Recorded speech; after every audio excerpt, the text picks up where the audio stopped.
The following program is being brought to you on the VoiceAmerica Health and Wellness Channel. For more information about our network and to check our additional show hosts and topics of interest, please visit voiceamericahealth.com. The Voice America Talk Radio Network is the worldwide leader in live Internet talk radio.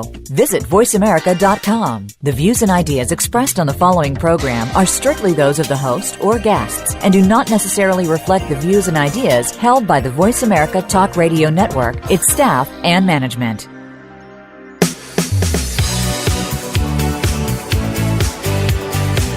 Welcome to Falling Through the Cracks. Feel alive and thrive with Dr. Rebecca Risk. Do you ever feel that even though nothing seems seriously wrong and you pass all the medical tests, that you still feel that your health, pain, and fatigue are completely out of control? It doesn't have to be that way. Listen to the tips and suggestions given on our program today and take back control of your health. Now, here is Dr. Rebecca Risk. Hi everybody, welcome to Falling Through the Cracks. Today we're talking with Izabella Wentz. She is an internationally acclaimed thyroid specialist and licensed pharmacist who has dedicated her career to addressing the root cause of autoimmune thyroid disease after being diagnosed with Hashimoto's Thyroiditis in 2009. Today we're discussing her book, Hashimoto's Protocol, a 90-day plan for reversing thyroid symptoms and getting your life back. So Izabella, welcome to the show. Thank you so much for having me, Rebecca. It's such an honor to be here. So what inspired you to write this book about Hashimoto's? You know, in full disclosure, I was never really interested in the thyroid during pharmacy school. I thought thyroid disease was just something we got when we got older.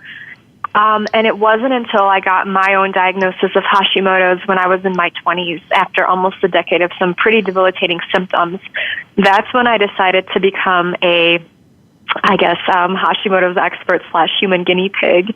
It was really, my journey of taking back my health that encouraged me to start writing my book. My first book, called Hashimoto's The Root Cause, I wrote down basically everything I did, all the research I did, and what worked for me. My mom encouraged me to get the message out there. She's a physician from Poland, and she was saying, let's translate this and let's get this out into the world because these strategies are working, right? My second book, Hashimoto's Protocol, I decided to write this after meeting one of my readers who said, hey, I really love digging for my health, but can you give me exact protocols? What exactly do I need to do to recover my health? Can you give me a meal plan? Can you give me guidance? What to eat, what not to eat, what supplements to take? And so Hashimoto's Protocol came out of my work with over 1,000 patients with Hashimoto's in creating most effective systems to help them take back their health in as little time as possible, because nobody has time to be tired and nobody has time to be brain fogged, right? And it seems nobody has time for a long treatment either. Absolutely. And to take the time to figure out, in your book, when I read that, you were inspired and passionate about doing the research, so you didn't get why other people didn't want to. And, I'm the same, but also with treating people, I know that that's not where their passions lie, and they research other things. So I do that for them in the same way you have here. Right. It was a Pilates instructor that inspired me to make things simpler, because I, obviously when I started working with patients with Hashimoto's, I realized that they really wanted the practical things. And this Pilates instructor, she was brilliant, but she was giving me all this information that was way over my head, because I was like, just tell me what I need to do right now so that I could look, cute in a swimsuit. That's not my passion, right? Yeah, it's although we should all take our health in our own hands, sometimes we do need some help with that. Mm-hmm, absolutely. So can you tell me exactly what Hashimoto's is? Hashimoto's is an autoimmune condition that happens to impact the thyroid gland. So in Hashimoto's, the immune system starts to recognize the thyroid gland as a foreign invader, and then it launches an attack against the gland. So eventually, when this attack is happening long enough, the person's thyroid will be so destroyed that it won't be able to make enough thyroid hormone.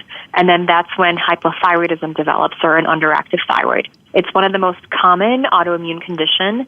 affecting primarily women, although men and children can be affected as well. But we see 5 to 8 women for every man that's diagnosed with the condition. So, one thing that I found surprising in your book, and, I know Hashimoto's is common and it's very underdiagnosed as well, but am I right in remembering that 87% of thyroiditis is actually Hashimoto's? Yeah, actually it's a little bit higher than that, depending on which study you read, right? And so anywhere from 90 to 95% is what I usually say that the people with an underactive thyroid will have Hashimoto's. That's pretty crazy, especially when people aren't getting diagnosed. When I send people to their family doctor to get the testing done, there's a lot of resistance to test for the antibodies. And if it's so common, I'm just wondering why that resistance is there. Do we even know? I think really it's kind of silly. I think it's more of like a money-saving thing where they'll say, okay, we're going to test your thyroid, and then they utilize the TSH test, right? And if that is elevated or suppressed, only at that point will they test for thyroid antibodies, and in some cases they won't. Where the thyroid antibodies are elevated for sometimes a decade before we see a change in TSH. And so the guidelines are test the TSH first, and if that's normal, then you stop. If it's abnormal, then you can go do additional testing. But, for them, for the conventional docs, it's like, well, what's the point of doing the testing? Well, whether it's Hashimoto's or whether somebody doesn't have a thyroid or whatever is causing them to be underactive and having a sluggish thyroid, they're just going to give the person the same exact treatment, right? So we'll talk about the treatment for Hashimoto's later, but what are some of the symptoms of Hashimoto's that people should be looking out for? Some of the most common ones are going to be fatigue, and then we're looking at struggles with weight. So people who tend to put on more weight even though without changing anything, or they have a difficult time losing weight. Anxiety, depression, apathy, brain fog are additional symptoms. We see miscarriages and infertility, cold intolerance, hair loss, pain all over the body are some of the more common symptoms that I would, if anybody was struggling with those symptoms, I would say this is a reason for you to get tested for Hashimoto's to see if that's your cause. So how does somebody go about getting diagnosed with Hashimoto's? So the thyroid antibody tests, I believe, are the best bet for most people, and they're thyroid peroxidase, that's TPO antibodies, and thyroglobulin, could be abbreviated as TG antibodies. These are going to be elevated for a decade before the thyroid gland begins to fail, because and even before a person may need thyroid hormone replacement. This is going to be the most helpful. The other thing to kind of remember, the other caveat, is for some people, they may have something known as seronegative Hashimoto's, which means that their body, for whatever reason, isn't producing antibodies, but it is still attacking the thyroid glands. And so in that case, doing a thyroid ultrasound may be a more accurate way to tell if somebody has Hashimoto's. And then in other cases, if somebody has nodules, doing a fine needle aspiration of the nodule, and then also doing looking under a microscope to see if the nodule has shown signs of Hashimoto's. But that is, of course, a little bit more invasive, so I don't recommend it for everybody. But, we're going to see the antibody tests are going to pick up Hashimoto's in 80% of people, and then about 20%, or perhaps even more, are not going to have the antibodies, and then we need to do more advanced methods of diagnosis. So what shows up on an ultrasound? Is it the nodules, or is there something more? A few different things could show up. So one of the things is the thyroid could be enlarged. Another could be that it's shrunken. There could be a change in texture, so it could be more rubbery. There may be some scar tissue that can show up. Of course, to the average person with a naked eye, you wouldn't be able to see that, and most doctors are not trained in reading the ultrasound. So you would go to get the ultrasound, and then the radiologist would be able to interpret that and provide a report to your doctor. And can you just explain what the antibodies are? What does that mean when the antibodies are elevated? When there are antibodies elevated, that means the immune system has recognized the thyroid gland as a foreign invader, much like it would a bacteria or some sort of a pathogen. Okay, so then that's when we're getting the thyroid is being attacked by the immune system, and that's where the symptoms are coming from? Exactly. Okay, so what is the approach, I guess, of conventional medicine? How do they treat Hashimoto's? The approach there is actually looking at just replacing thyroid hormone. And the conventional approach just focuses on utilizing synthetic thyroid hormones to try to bring the thyroid hormones levels back into normal, where unfortunately for a lot of patients, the synthetic thyroid hormones don't fully do their job, and they still don't feel better. And the thyroid hormones don't get to the underlying root causes or triggers of the condition. And so the condition can still progress, and sometimes it progresses into other types of autoimmune conditions. Well, if you're treating the thyroid hormone, doesn't seem to me that that's addressing the autoimmune aspect of it.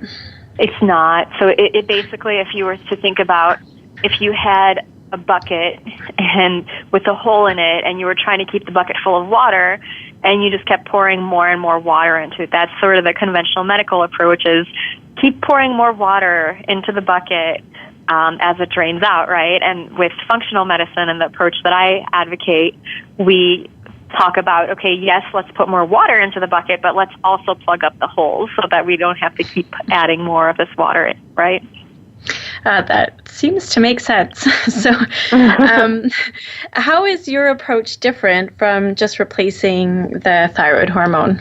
I really focus on looking at what are some of the underlying root causes and triggers and lifestyle changes that can make a person feel significantly better. And so the thing that I focus on, and of course I'm a proponent of using thyroid hormones. They can be very, very helpful, and in many cases absolutely necessary, but also making sure that the person is looking at what's going on within their body and listening to the body's messages. So we're talking about getting the body's getting the adrenals, the stress response back in balance, addressing the health of the gut, addressing the health of the liver, helping the person clear out toxins. We're looking at chronic infections, food sensitivities, and nutrient depletion. So we're really taking a whole person approach to help them rebalance. Okay, so one thing I found that I liked it in your book about talking about taking charge of your own health, which it seems people with Hashimoto's need to do even to get diagnosed. Can you just tell us a little bit about that? Yeah, and so I recommend that everybody be involved in their own health and not necessarily depending on somebody else to tell you what to do, but really educating yourself about what things as a patient you can do, like what lifestyle changes can you take on to help yourself.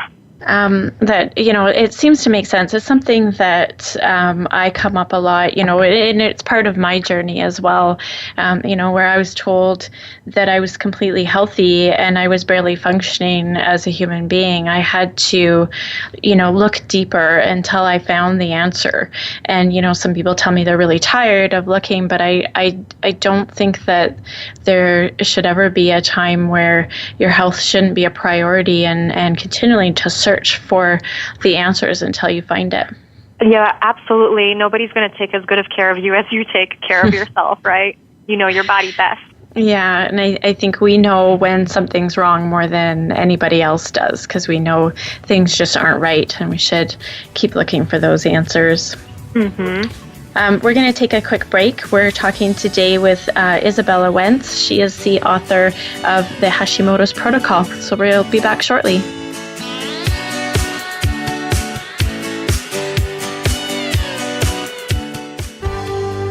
Your life, your health, your network. You're listening to Voice America Health and Wellness.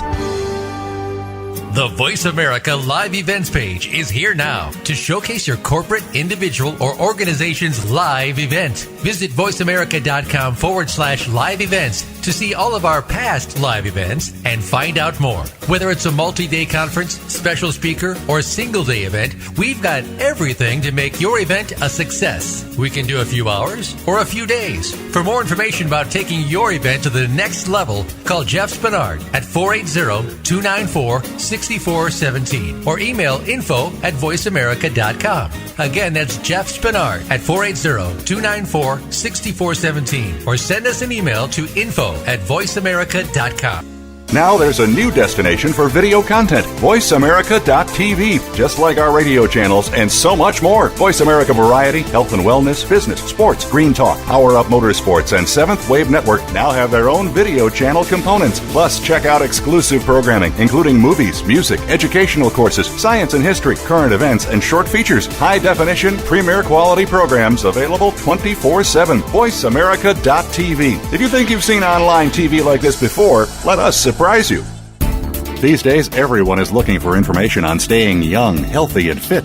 The Voice America Health and Wellness Network is here to help you on your quest to better health and a better you. We talk about everything from diet, fitness, and aging to substance abuse, personal growth, mental health, and much more. Learn from our experts who cover health and wellness from traditional and holistic perspectives. Tune in to the Voice America Health and Wellness Network. Healthy living starts here. Have you friended us on Facebook yet? Why not? Just go to facebook.com/Voice America or search for the keywords Voice America. Once you are part of our Facebook network, you'll receive daily messages about what's happening with our shows, this week's featured guests, and new happenings at the Voice America Talk Radio Network. And you can add your voice to the always active discussions on our timeline. Just go to facebook.com/Voice America or search for Voice America. Your life, your health, your network. You're listening to Voice America Health and Wellness.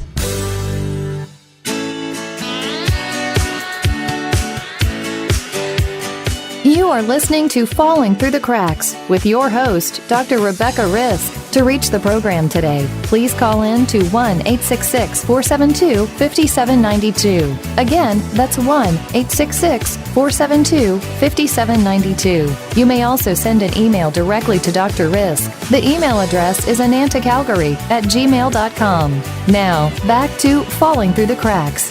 Feel alive and thrive. Hi, everybody. Welcome back. Today we're talking with Izabella Wentz. She is the author of the Hashimoto's Protocol, a 90-day plan for reversing thyroid symptoms and getting your life back. So, Izabella, we talked a little bit about testing before the break, and there's some other tests aside from the antibodies. I'm just wondering if you can explain what T3 and T4 are in relationship to the thyroid. Yeah, so the TSH test is the most popular test that's used, and that test doesn't actually measure directly what's happening within the thyroid. It's a hormone that's released by the pituitary in response to thyroid hormone levels. But there are certain situations, under perfect circumstances, that test will tell us when there's not enough thyroid hormone on board. But in certain situations, there may be a communication breakdown. And so it's also important to make sure that you're testing what's happening within the thyroid gland and testing the actual thyroid hormone levels. And that's done with T4 and T3 testing. T4 is one of the most active thyroid hormones, and T3 is the most active thyroid hormone. And so you want to do those two tests, and I often will also recommend doing free T3 and free T4, which essentially lets us know what the unbound component of thyroid hormones is present. And this is important because there could be thyroid hormones that are bound, which means that they're not available for the body to utilize. And so the unbound T3, T4, the free T3, T4 is going to tell us how much actual available thyroid hormone we have. So when we're looking at all of this, who should, if people are listening, they're like, oh, I have a thyroid problem or I feel those symptoms, who should be getting tested for Hashimoto's? I would say if you are a woman, you should get tested for Hashimoto's every 5 years or so. If you are thinking about ever having a baby, you should get tested every year because if you have the condition before you get pregnant, one, you might have a harder chance becoming pregnant. You might have a miscarriage, or you may have a child that's born with a disability such as autism or Down syndrome. Because if your maternal autoimmune thyroid predicts higher levels of autism, and maternal hypothyroid can lead to higher expression of can lead to higher rates of Down syndrome, according to some researchers. The other thing, too, is we can have a lot of postpartum thyroid issues. So you might have postpartum depression if you don't have your thyroid health addressed before you get pregnant.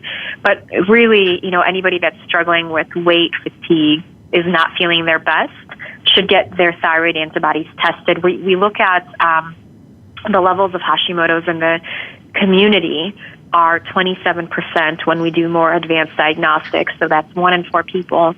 And another study talked about the patients that were coming and seeking help. So people who were not feeling well and were going to their doctors, about half of those people actually have thyroid antibodies. So there's a good chance if you've been to the doctor because you're not feeling well, you might have Hashimoto's. It sounds like it should just be a test that's part of our yearly physical if it's so common. I really wish it was. I mean, it's not an expensive test. It's very inexpensive, and for patients that don't have access to doctors that will test them, I always advocate using self-order options from labs. So I know we have Direct Labs, My Med Lab, Ulta Lab. There's a lot of different opportunities for patients to test on their own, and they're under $60 in most places. Oh, that sounds pretty affordable, especially when one of the arguments from doctors is how much it costs. Mm-hmm. So in your book, you talk about the 5 stages of Hashimoto's. What is that? So the 5 stages of Hashimoto's, we know that the condition is progressive, and scientists have identified these 5 stages. The first stage is actually when we just have the genetic predisposition to develop the condition. This is going to be a stage where a person doesn't have thyroid disease and doesn't have any attack on their thyroid hormone is normal, they don't have any symptoms. As this time goes on, if the person is exposed to the right kind of triggers, they're going to be at risk for developing thyroid disease, and that can progress to stage 2. And stage 2 is when we have an autoimmune attack on the thyroid gland, and we start having symptoms. We're going to see thyroid antibodies at that point, and those that express them, or the person may not have antibodies. They just might have the inflammation within their thyroid glands. We're not going to be seeing any changes on the lab markers like TSH, T3, T4. All of those numbers will still be normal. So oftentimes patients are misdiagnosed at this point. They're told that they have anxiety or depression, or that they're eating too much, that everything is in their head, because doctors are not running the right tests. Stage 3 is when we start getting into subclinical hypothyroidism, where the thyroid gland is damaged to the point where it's having a hard time compensating. And so we start seeing an increase in TSH at this point and more symptoms. This stage, T3, T4 will still be normal, and we'll still have thyroid antibodies. The 4th stage is progression to overt hypothyroidism, where a person will have a lot more symptoms. Their TSH will be elevated even more so, and their T3 and T4 levels are going to start coming up as low. This is the stage where most people are diagnosed, and on average it takes average it takes around 10 years to get from stage 2 to 4. Stage 5 is progression to other types of autoimmune conditions. And so this is the whole kind of trajectory of how Hashimoto's goes if you don't do anything to intervene and prevent the expression of the condition, or reverse or stop or reverse the condition. So, yeah, it sounds like I really wish we were testing this and everybody's yearly physical, because it, if you catch it early, you're not progressing into, something more serious. You're treating it right away. Mm-hmm, absolutely. So can you tell me what the root cause rebels are? That's us. So root cause rebels are people that basically have decided that they're not going to accept the status quo. So these are patients, these are healthcare practitioners that are saying, you know what, I'm going to look for the root cause of my condition. I'm not going to do what everybody else is doing in the world because I want different results. So these are people who know that they need to take charge of their own health. These are practitioners that know that they need to dig deeper. And, they're different than warriors, because when I think about the word warrior, this is somebody that is, it implies that you're fighting something and it's a constant struggle. A rebel is somebody that stands up for his or her own health and does what's best for him or her, despite what society, naysayers, or the conventional medical paradigm might say. So that's us. That definitely is us. I'm definitely a root cause rebel. I'm going to start using that. I like it. Do we know what the root cause of Hashimoto's is? So I found 6 different kind of categories of root causes. So they're going to be food sensitivities, nutrient deficiencies, impaired stress response, impaired ability to handle toxins, digestive issues, chronic infections. And when we really get to the bottom of it all and we think about what all of these factors have in common, is essentially that all these factors send a message to our body that we're not safe and that this is not a good time to be out in the world. This is not a good time to create, to reproduce. This is a good time to conserve our resources, conserve our energy, conserve our metabolism, and hide out in our caves. Thyroid disease, hypothyroidism, makes people gain more weight even with eating fewer calories, and it makes them withdraw from their environment, makes them more sleepy. And when you think about it, this is sort of what a hibernating bear does, right? To try to survive a situation that it's not fully adapted to. And in fact, bears' thyroid hormones actually do go down when they're hibernating, so this has been measured. And so I really think about how our body is reading the messages and what it's trying to do. Our body's always trying to protect us. It's always trying to keep us safe. And, with the example of food sensitivities or nutrient deficiencies triggering thyroid disease, we know that in cavewomen times, right, we would not be eating foods that are inflammatory to us, and we would not be depleted in nutrients unless there was scarcity of food or famine. And in that case, it would actually be more beneficial for the human race and for ourselves in general if we didn't need as much food. And so slowing down our metabolism can be protective. And the fastest way to do that is to slow down the thyroid glands. So we'll see actually, like historically, the people, the communities or the cultures that have higher rates of thyroid disease generally have had a history of a famine, because a lot of the people who survived the famine were more likely to express hypothyroidism, and that helped them survive. And same goes with like toxic exposure. So whenever there's toxins around, our body, to protect itself, can slow itself down. And all of these basically factors essentially mean that our ancient body is not adapted to our current environment. And so the way we rebalance that is we need to send safety signals to the body to help it get back into balance. Yeah, I like a lot of what you said, actually. It makes sense. We've talked a lot about genetics on the show and the epigenetics and how they can be passed on. And of course, thyroid conditions can be passed on as well. So, the part about the famine really made a lot of sense. So when people start your protocol, you talk a lot about starting with healing the liver. Can you explain that for us? Yeah, and so, when you've got all these different root causes and all these things happening, it's like kind of can feel like you need to chase a lot of things and do a lot of different things. And that's what I did when I first started working with clients after I got my own health back, right? But I found that I had these clients that just were not getting better with whatever we were trying, and we were putting them on like gut protocols and supplements, and they were just having adverse reactions to everything. They were having headaches, sensitivities. And so I just kept doing more research, and I found out that a lot of times toxins are going to be connected to multiple chemical sensitivities and generally an impaired liver. And I wanted to figure out what I could do for people to make them feel better. And I knew that doing, from my own personal experience, that doing forceful detoxes could be problematic. I took spirulina to detox heavy metals, and I ended up with another autoimmune condition where what may happen in some cases is the heavy metals, they may get removed from your thyroid, and then they might go somewhere else. And in my case, it was my eyelids, and I had giant papillary conjunctivitis. So I wanted to find a way, like a gentle way to usher out some of the toxins to make a person feel better. And so I started with my clients on doing liver support.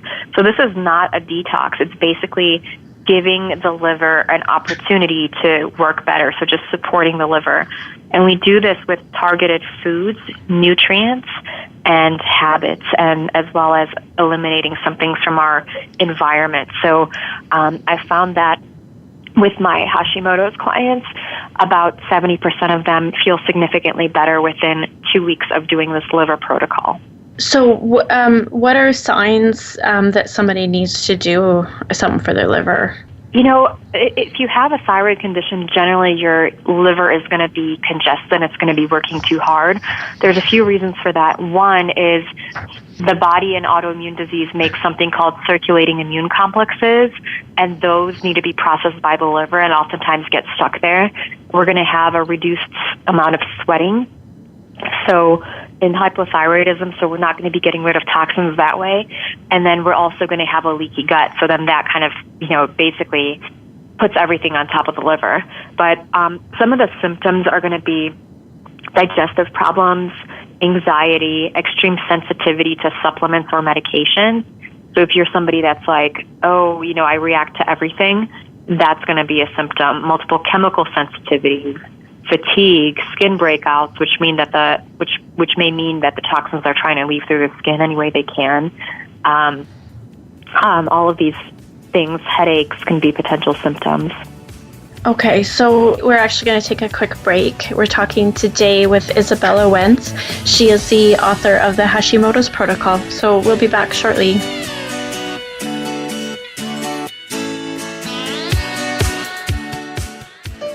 Opinions, options, answers. You're listening to Voice America Health and Wellness. Are you finding your frequency?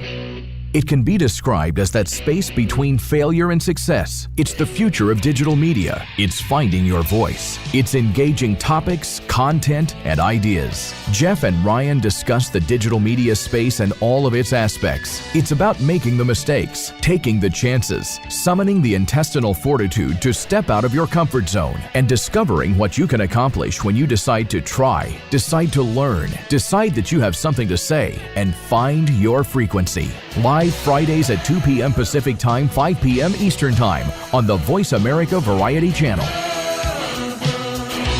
Have you had a chance to check out Voice America's online magazine and blog, Press Pass? If you love our hosts and shows, check out articles that give an even deeper perspective. Plus topics about health and fitness, movie reviews, philosophy, business tips and tactics, spirituality, positive thought, current events, and even more about your favorite host. It's just a click away at vapresspass.com. That's vapresspass.com. VA Press Pass by Voice America. All access, all the time. Your favorite Voice America Talk Radio Network shows and hosts are in your car, outdoors, and wherever you need them to be. Listen anywhere. Get our mobile app for iPhone, BlackBerry, or Android at the Apple iTunes App Store, BlackBerry App World, or Android Market.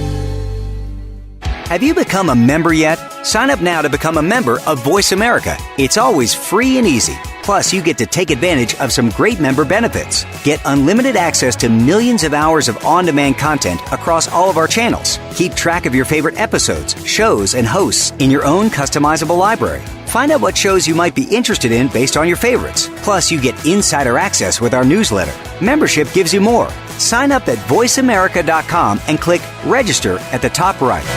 Opinions, options, answers. You're listening to Voice America Health and Wellness.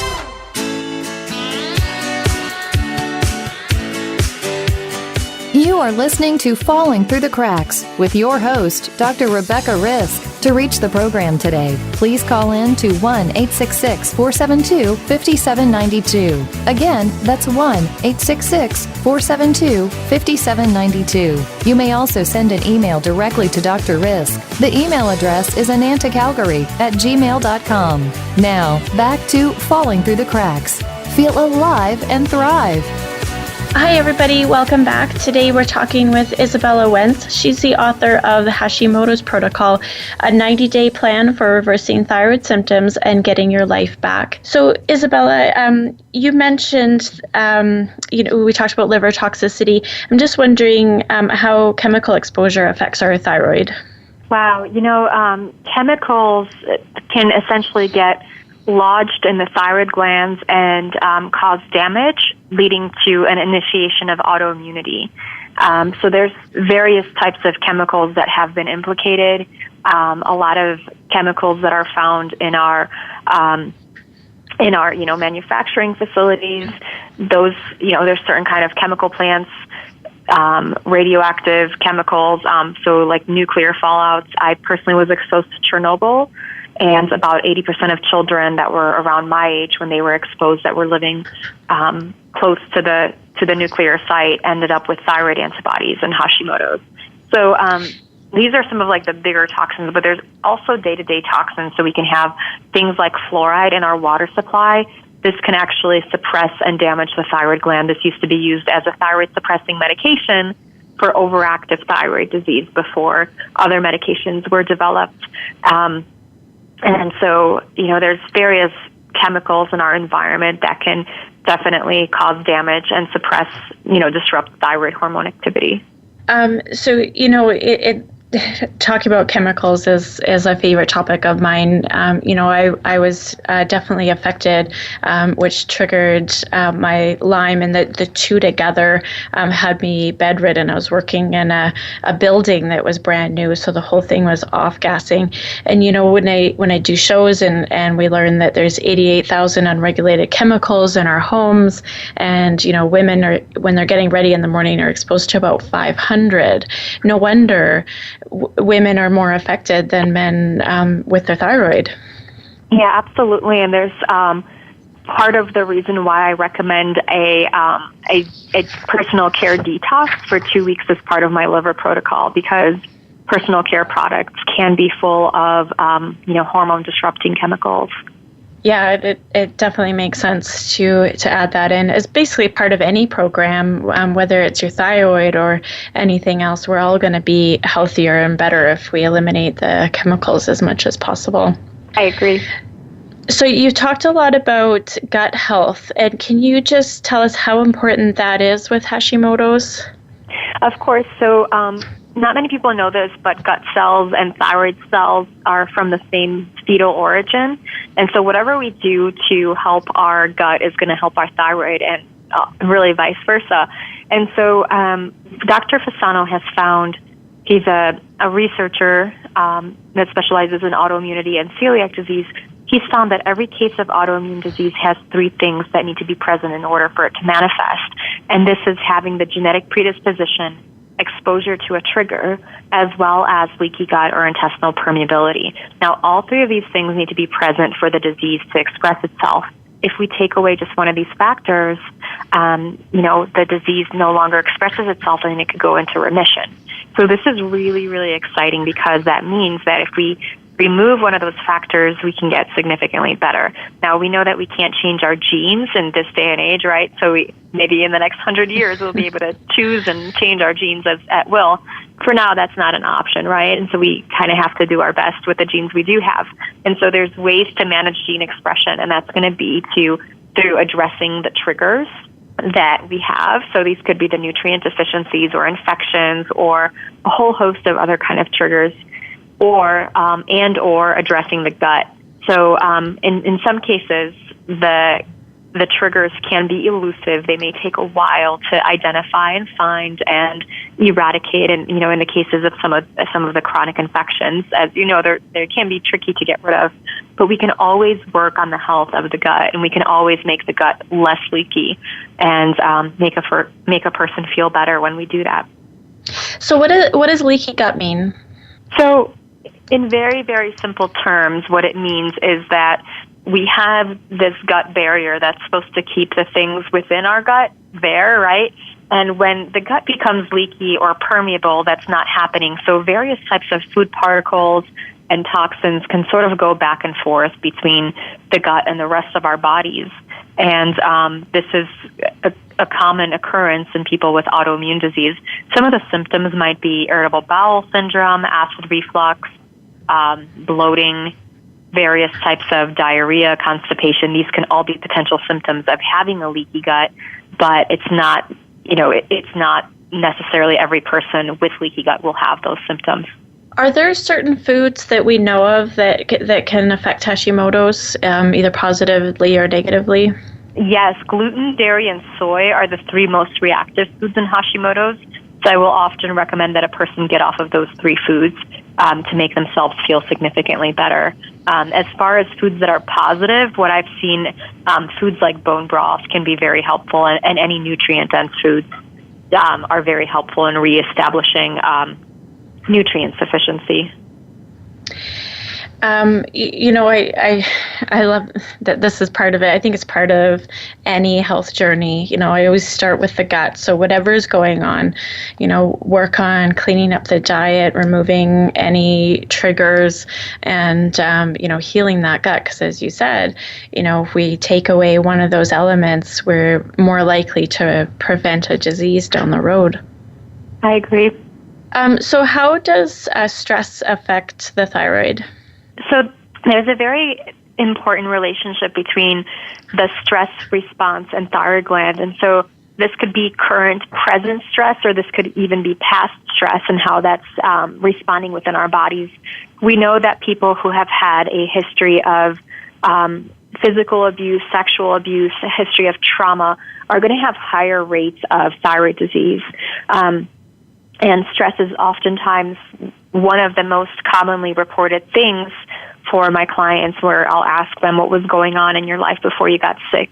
They'll say, I was under a lot of stress. And stress is also one of those factors that makes people feel significantly worse.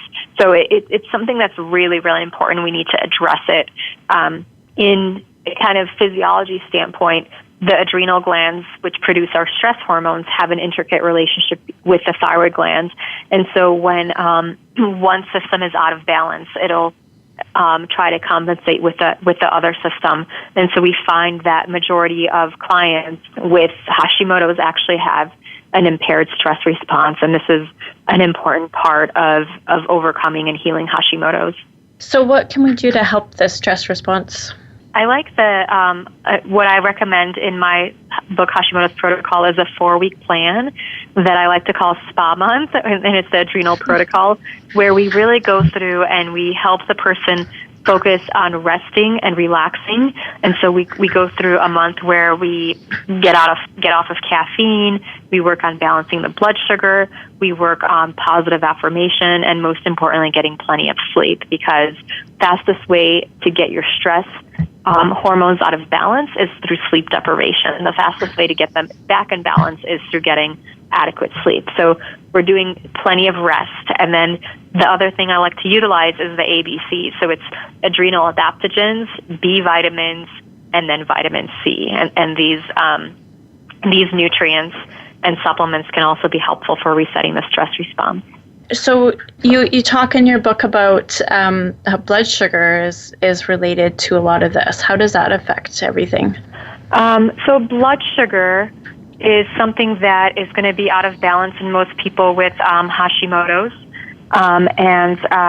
Basically, whenever we have these blood sugar imbalances, this weakens our adrenals, and this creates more inflammation for the thyroid gland, because there's not enough of anti-inflammatory cortisol going on, because it's all used up by the blood sugar balance.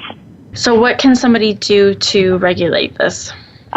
Doing frequent meals throughout the day, so eating every 2 to 3 hours, making sure that you're getting plenty of fats and proteins within your meals, and limiting your carbohydrate intake. There's also some supplements like I like to use amino acids that can help with balancing the blood sugar.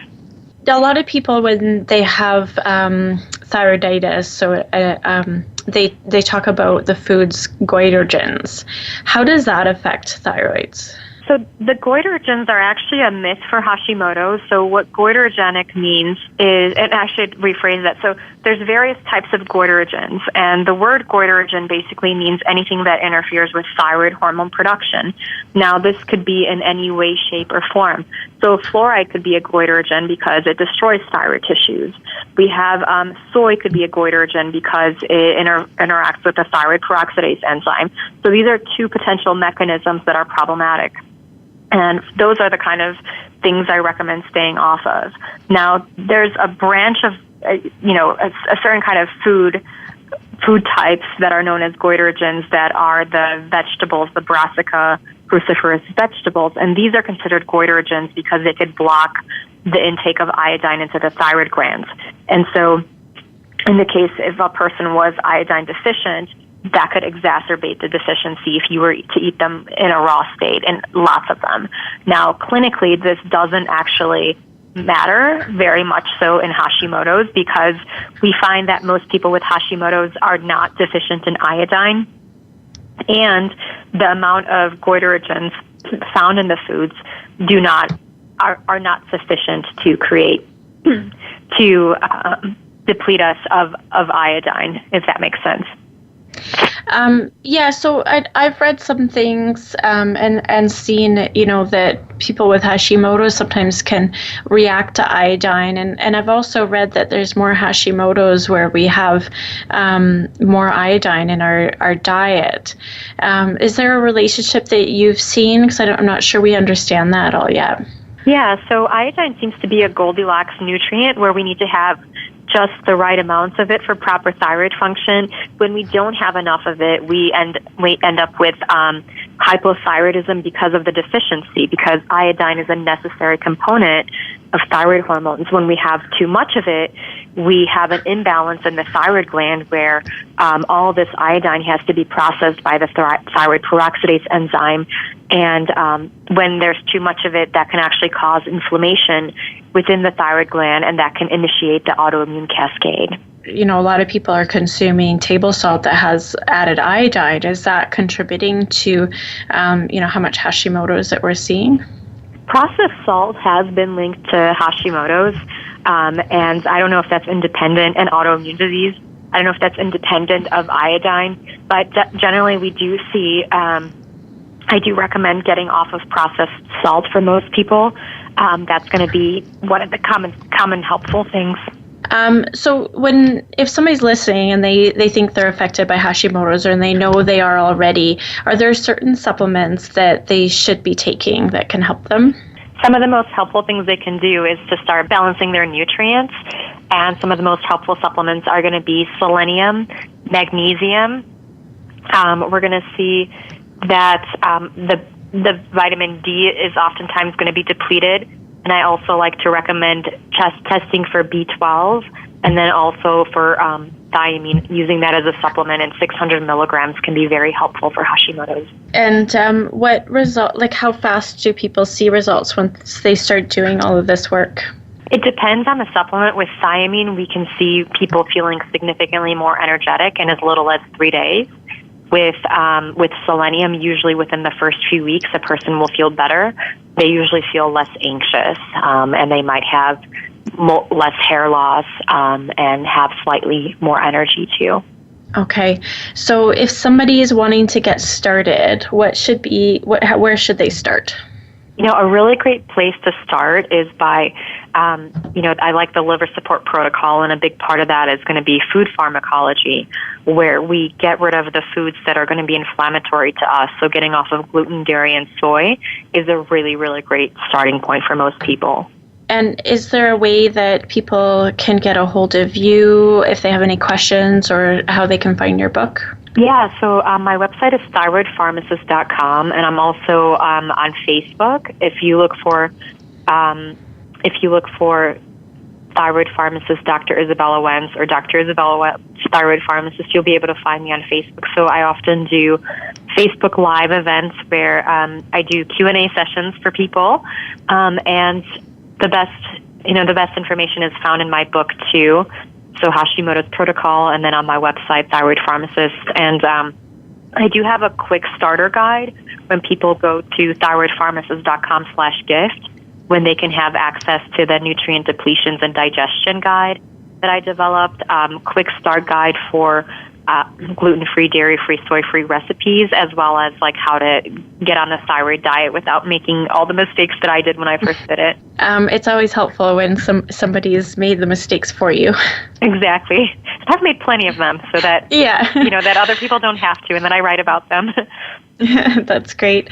Well, I want to thank you so much for joining me today. I think this was a really informative episode. Thank you so much for having me. It's been such a pleasure to be here with you, and thank you so much for the work that you're doing. And I want to thank everybody for listening. Today we were joined by Izabella Wentz. She's the author of the Hashimoto's Protocol, a 90-day plan for reversing thyroid symptoms and getting your life back. So thanks for listening, and be sure to make today a great day. Thank you for tuning in to this week's edition of Falling Through the Cracks. Feel alive and thrive. Please join Dr. Rebecca Risk again next Monday at noon Eastern Time and 9 a.m. Pacific Time on the Voice America Health and Wellness channel. We'll talk more next week.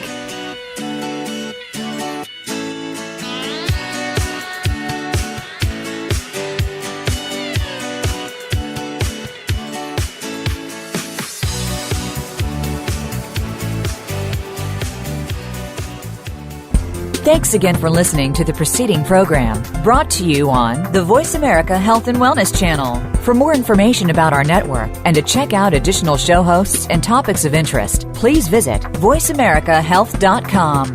The Voice America Talk Radio Network is the worldwide leader in live Internet talk radio. Visit voiceamerica.com. The views and ideas expressed on the preceding program are strictly those of the host or guests and do not necessarily reflect the views and